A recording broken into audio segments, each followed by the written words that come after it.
இருக்கேன்னா நாங்கள் வந்து பூக்கள் அதுகள் வாங்க தான் போகிறோம்.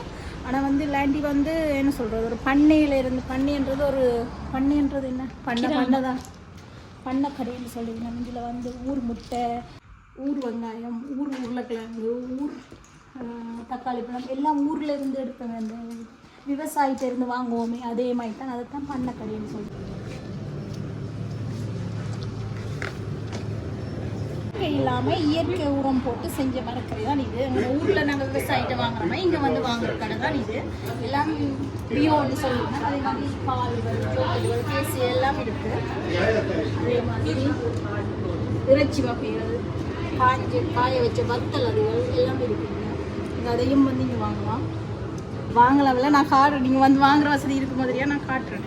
இது முட்டையால் இங்கே தான் அந்த காடை முட்டையெல்லாம் இருக்குன்னு சொல்லுவாங்களே, எல்லா முட்டையிலும் இருக்கும். கையால் செஞ்ச பிஸ்கெட்டுகள்,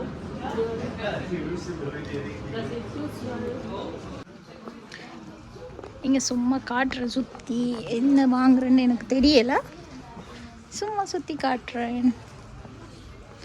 என்ன இது விளக்கு மாதிரி செஞ்சிருக்கீங்கன்னா ஆனால் லைட்டை போட்டால் இருக்கும். பழைய காலத்து விளக்கு மாதிரி வடிவாக இருக்க பழைய காலத்து விளக்கு மாதிரியே. ஆனால் அந்த டிசைனில் ஒரு இதை செய்திருக்கணும். நைட் பல்ப் டிஃப்ரெண்டாக இருக்குது. இந்த புல் வந்து ஏன்டா அந்த பூனையை வளர்க்குறவைக்கு வந்து இந்த பூனைக்கு இந்த புல் கொடுக்குறவையில் சில பேர், அதனால் இந்த புல் வந்து விற்கிறவ கோர புல்.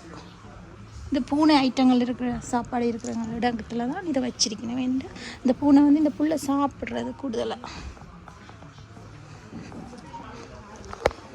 நாங்கள் வந்து இங்கே வந்தது வந்து பூ வாங்க, பூக்கண்டு வாங்கி பூக்கண்டு விதையும் வாங்க. நாங்கள் இந்த விதை 2 எடுத்துருக்கிறோம். பூக்கண்டு வச்சு பார்ப்போம்ண்டு. என்னோட இப்போ சம்மர் வர போடுவானே, அதனால் இப்போ வந்து இந்த பூக்கள்லாம் இந்த அளவுக்கு இருக்குது. பூக்கண்டு வாங்க வந்தோம் இந்த கடை.